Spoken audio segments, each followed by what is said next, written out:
गरुड़ पुराण। आज हम गरुड़ पुराण का अध्याय 7 पढ़ेंगे। आप सभी का मेरी चैनल में स्वागत है। शांताकारं भुजगशयनं पद्मनाभं सुरेशं विश्वाधारं गगनसदृशं मेघवर्णं शुभांगं लक्ष्मीकान्तं कमलनयनं योगभिर्यानगम्यं वन्दे विष्णु भवभयहरं सर्वलोकैकनाथम्। ओम गुरुर्ब्रह्मा गुरुर्विष्णु गुरुदेवो महेश्वरा गुरु साक्षात् परब्रह्म तस्मै श्री गुरुवे नमः। गरुड़ पुराण सरल हिंदी भाषा में। अध्याय 7 बब्रुवाहन प्रेत संस्कार वर्णन। सूत जी ने कहा, इस प्रकार का वर्णन सुनकर गरुड़ पीपल के पत्तों के समान कांपने लगे और उन्होंने मनुष्यों के उपकार के लिए श्री केशव भगवान से पूछा, मनुष्य जानकर अथवा अनजाने पापों को करके यम की यातनाओं को न पावे, ऐसे कौन से उपाय है? उन्हें कहिए। संसार रूपी समुद्र में डूबते हुए दुखित आत्मा वाले, पाप से नष्ट बुद्धि वाले, विषय वासनाओं से नष्ट आत्मा वाले और उद्धार के लिए है स्वामीन। पुराणों में जो निश्चित उपाय बतलाए हैं उन्हें कहिए, जिससे मनुष्य सद्गति को प्राप्त होते हैं। श्री भगवान ने कहा, हे गरुड़, तुमने मनुष्यों के उपकार के लिए बहुत अच्छा प्रश्न किया। अब तुम सावधान चित्त होकर सुनो। मैं तुमसे सब कहता हूँ। पहले मैंने पुत्रहीन पापियों की दुर्गति कही। हे खगेश्वर, पुत्र वाले धर्मात्माओं की कभी दुर्गति नहीं होती है। यदि किसी कर्म के विरोध से पुत्र की उत्पत्ति न हो तो बुद्धिमान मनुष्य किसी उपाय से पुत्र उत्पन्न होने के लिए यत्न साधन करे। अब पुत्र के उत्पन्न होने का उपाय कहते हैं। भक्तिपूर्वक सतचंडी के विधान से हरिवंश पुराण की कथा को सुनने और भक्ति भावना से शिव की आराधना द्वारा अच्छी बुद्धि वाला मनुष्य पुत्र उत्पन्न करे। पुत्र पुण्यमक नाम नरक से पिता को बचाता है, इसलिए ब्रह्मा ने आप ही इसे पुत्र कहा है। एक भी धर्मात्मा पुत्र सब कुल को तार देता है। और पुत्र सकल लोक को जीत लेता है। यह सनातनी पद्धति है। इस उत्तम पुत्र का महात्मा वेदों में कहा गया है। इसलिए पुत्र का मुख देखकर पितृ ऋण से मुक्त हो जाता है। पौत्र के स्पर्श करने से मनुष्य 3 प्रकार के ऋण से छूट जाता है और यमलोक आदि लोकों का उल्लंघन कर जाता है और पुत्र पौत्र से स्वर्ग की प्राप्ति होती है। ब्रह्मा विवाह से ब्याही गई जो पत्नी है, उससे उत्पन्न पुत्र ब्रह्मोढ़ा पुत्र होता है। यह पुत्र ऊर्ध्वलोक, स्वर्गलोक आदि में पहुंचता है और संगृहित अर्थात बिना विवाहिता स्त्री से उत्पन्न पुत्र अधोगति नरक में पहुंचता है। इस तथ्य को जानकर मनुष्यहीन जाति की कन्या से विवाहित का त्याग करे। मनुष्यहीन जाति की कन्या से विवाह का त्याग करे। हे गरुड़, सवर्ण स्त्रियों से, सवर्ण पतियों से जो सवर्ण औरस पुत्र उत्पन्न होते हैं, वे ही श्राद्ध दान के पितरों को स्वर्ग में पहुंचाते हैं। पुत्र द्वारा प्राप्त श्राद्ध से मनुष्य स्वर्ग जाता है। यही नहीं, प्रेत भी पराये के दिए श्राद्ध से स्वर्ग को गया है। उसे सुनो। इस बात के दृष्टांत के लिए मैं पारलौकिक दान के उत्तम महात्मा का सूचक एक प्राचीन इतिहास कहता हूँ। हे गरुड़, पहले त्रेतायुग में सुंदर महोदयपुर के महाबलवान और धर्म में निष्ठावान वाहन नामक राजा हुआ। विधिवत यज्ञ करता, दान देने वाला, लक्ष्मीवान, ब्राह्मणों का भक्त, साधु का प्यारा और सच्चित्र, आचार तथा गुणों से युक्त और दया तथा दाक्षिण्य से युक्त, धर्म से अपने औरस पुत्र के समान प्रजा का पालन करता था और दंड देने योग्य अपराधियों को दंड देता हुआ वह राजा नित्य ही क्षत्रियों के धर्म में तत्पर रहता था। किसी समय महाबलवान वह राजा सेना सहित शिकार के लिए गया और उसने नाना प्रकार के वृक्षों से युक्त घने वन में प्रवेश किया। वह वन नाना प्रकार के मृगों से भरा हुआ था। उसमें नाना प्रकार के पक्षी कलरव कर रहे थे। राजा के वन में दूर से एक मृग देखा। तब राजा ने अति तीक्ष्ण और अति पुष्ट बाण से उस मृग को बेधा और वह मृग राजा के बाण को लेकर अदृश्य हो गया। रुधिर से गिले स्थल को देखते हुए राजा ने उस हिरण के पीछा किया और उस प्रसंग से दूसरे वन में प्रवेश किया। भूख प्यास से सूखे कंठ वाले और श्रम से संताप से अर्धमूर्छित राजा ने जलाशय पर पहुंचकर घोड़े समेत ही स्नान किया। कमल आदि के गंध से सुगंधित शीतल जल पिया। बाद में उस उग्र वाहन राजा ने जल से बाहर निकलकर विश्राम किया। सामने शीतल छाया वाले बड़ी बड़ी शाखाओं से अति विस्तृत और नाना प्रकार के पक्षियों के समूह से गुंजित मनोहर वट वृक्ष को देखा था। सबसे अधिक ऊंचा होने के कारण वह वट वृक्ष उस जंगल की बड़ी भारी पताका के समान प्रतीत होता था। उसी के मूल के समीप पहुंचकर राजा अनिंद्रित हो गया। उस राजा ने क्षुधा तृष्णा से पीड़ित व्याकुल इंद्रियों वाले बिखरे बाल वाले और मैले कुचेले अत्यंत भयानक कुबड़े लंबे और दुर्बल ऐसे प्रेत को देखा। विकृत और घोर प्रेत भी उस वन में आए हुए इस राजा को देखकर चकित हुआ।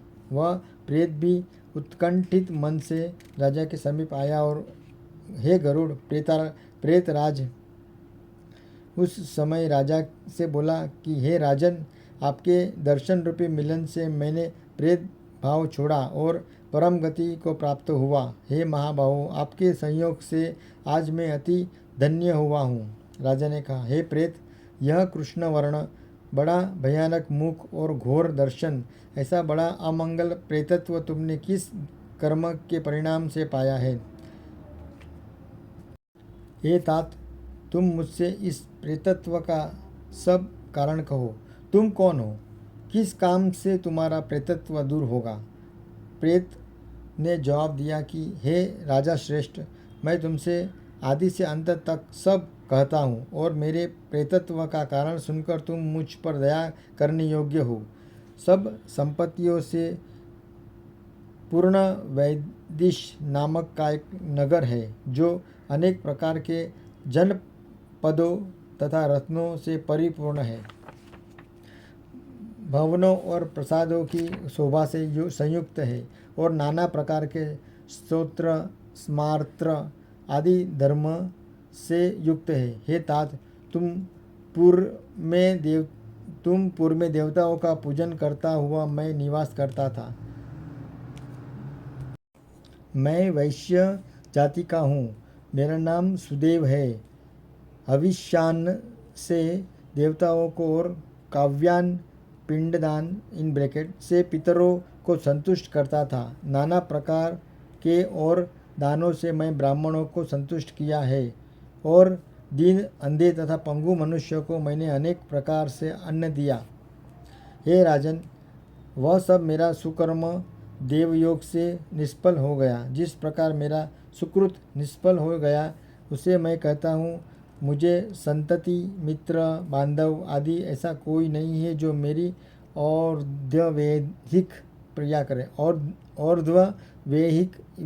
करे। हे महाराज, जिसका षोडश मासिक श्राद्ध नहीं होता, सैकड़ों श्राद्ध करने पर भी उसका प्रेतत्व नहीं जाता, हे महीपते, तुम अर्धवदेहिक क्रिया करके मेरा उद्धार करो। राजा इस लोक में सब वर्णों का बंधु कहा जाता है। इससे हे राजन, मुझे तारे, मैं आपको मणि रत्न दूंगा। जिससे मेरी सद्गति हो और प्रेत की योनि छूट जाए, ऐसा कार्य करे। हे वीर महाराज, जो मेरा प्रिय करना चाहते हो तो आपको ऐसा करना चाहिए। भूख और प्यास आदि के दुखों के कारण प्रेतत्व मुझे बहुत ही दुस्सह्य है। इस वन में सुंदर स्वादिष्ट फल है और शीतल जल है। सुधा से पीड़ित मैं उस फलों को नहीं खा पाता हूँ और प्यासा हुआ मैं उस जल को नहीं पी सकता हूँ। हे राजन, यदि मेरा और दैहिक क्रिया नारायण विधि से हो और उसके आगे की सब विधियाँ भी वेद मंत्र से कराई जाए तो निश्चित मेरा प्रेतत्व नष्ट हो जाएगा, इसमें संदेह नहीं है। वेद मंत्र तप दान तथा सब जीवों पर दया, उत्तम शास्त्र को सुनना, विष्णु की पूजा, सज्जनों की संगति, ये सब बातें प्रेत योनि के नाश के लिए होती है, यह मैंने सुना है। इसमें प्रेतत्व को नाश करने वाली विष्णु की पूजा को तुमसे कहता हूँ। न्याय से एकत्रित किए हुए स्वर्ण इन ब्रैकेट 32 मासे सुवर्ण ब्रैकेट पूरा को लेकर हे राजन, उसकी एक नारायण की प्रतिमा बनावे। उस प्रतिमा को 2 पीले कपड़ों से आच्छादित और सब आभरणों से सुशोभित करे और अनेक प्रकार इन ब्रैकेट सप्त तीर्थ इन ब्रैकेट पूरा को जलों से स्नान कराकर सिंहासन पर स्थापित करके पूजन करे। उस सुवर्णमयी प्रतिमा के पूर्व भाग में श्रीधर, दक्षिण में मधुसूदन, पश्चिम में वामन देव और उत्तर में गदाधर को और मध्य में ब्रह्मा तथा महेश्वर देव को स्थापित कर गंध पुष्प आदि से विधि पूर्वक पृथक पृथक पूजन करे। तब प्रदक्षिणा करके अग्नि में देवताओं की तृप्ति करके घी दही और दूध से विश्व देव को तृप्त करे। अनंतर स्नान कर नारायण के आगे विधि पूर्वक अर्धदैहिक क्रिया करे। क्रोध तथा लोभ से रहित होकर शास्त्र की रीति से सब श्राद्ध और वर्षोत्सर्ग करे। इसके पीछे ब्राह्मणों के लिए 13 पद दान करे और शय्या दान देकर प्रेत के लिए घट का दान करे। राजा ने पूछा, हे प्रेत घट कैसे दान करे और किस विधि से उसका दान होगा? यह सब तुम सब जीवों पर दया करके प्रेत को मुक्ति देने वाले घट दान की विधि कहो। प्रेत बोला, महाराज, तुमने अच्छा प्रश्न किया। मैं कहता हूँ कि आप मन लगाकर सुनिए और सुदृढ़ दान से प्रेतत्व नहीं होता। ऐसा यह प्रेत घट नामक दान सब अशुभों का नाश करने वाला है। अगति को क्षय करने वाला है। यह सभी लोक में दुर्लभ है। तपाए हुए सोने का घर बनाकर ब्रह्मा, ईश, केशव और लोकपालों इन ब्रैकेट इंद्र, यम, वरुण, कुबेर आदि ब्रैकेट पूरा को आह्वान कर इस घड़े में संयुक्त करें। फिर उसमें दूध और घी भरकर भक्ति और नम्रता से ब्राह्मण को दान करें। इस घट के दान देने पर अतिरिक्त और सैकड़ों दानों की कोई आवश्यकता नहीं है। उस घट के मध्य में ब्रह्मा तथा पूजन करें।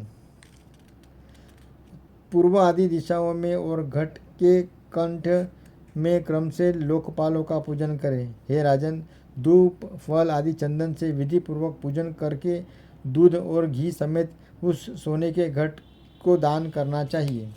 महापातकों को नाश करने वाला यह सब दानों से श्रेष्ठ दान है। इसीलिए हे राजन, प्रेतत्व दूर करने के लिए मनुष्य को यह दान अवश्य करना चाहिए। श्री भगवान ने कहा, हे कश्यप, यह प्रेत के साथ जब राजा बात कर रहा था, उसी समय हाथी, घोड़ों तथा रथों से भरी हुई उसकी राजा की सेना भी राजा को ढूंढते हुए आ गई। सेना के आ जाने पर राजा को महामणि देखकर और नमस्कार कर पुनः प्रार्थना कर प्रेत अंतर्धान हो गया। फिर उस वन से निकलकर राजा भी अपने नगर को आया और अपने पूर्व में पहुँच उसे प्रेत के कथा अनुसार कहा, हे गरुड़, और अर्धदैहिक विधि से उस प्रेत के लिए राजा ने सभी श्राद्ध किया। उसके पुण्य देने से प्रेत योनि से छूटकर वह स्वर्गलोक को गया। दूसरे के लिए दान और श्राद्ध से प्रेत भी उत्तम गति को प्राप्त हुआ। अतः यदि पुत्रों से दिए गए श्राद्ध के पिता सद्गत को प्राप्त होता है तो उससे क्या आश्चर्य है। इस पवित्र इतिहास को जो सुनेगा और कहेगा वे दोनों पापी होने पर भी प्रेत योनि को प्राप्त नहीं होने देंगे। यहीं पर हमारा 7वां अध्याय समाप्त होता है। श्री कृष्णार्पणमस्तु। वसुदेवं सुतं देवं कंसचारुणमर्दनं देवकी परमानंदं श्रीकृष्णं वंदे जगद्गुरु। हरि ओम तत्सत। मित्रों, आपको अगर मेरा ये काम अगर पसंद आवे तो मेहरबानी करके प्लीज़ मेरी चैनल को लाइक, शेयर और सब्सक्राइब करिए। जो मेरे वीडियोस आते हैं उसको अपने मित्रों में शेयर कीजिए तो उनको भी ये नया कुछ जानने को मिलेगा। बहुत बहुत धन्यवाद। हरि ओम। हरि कृष्णा।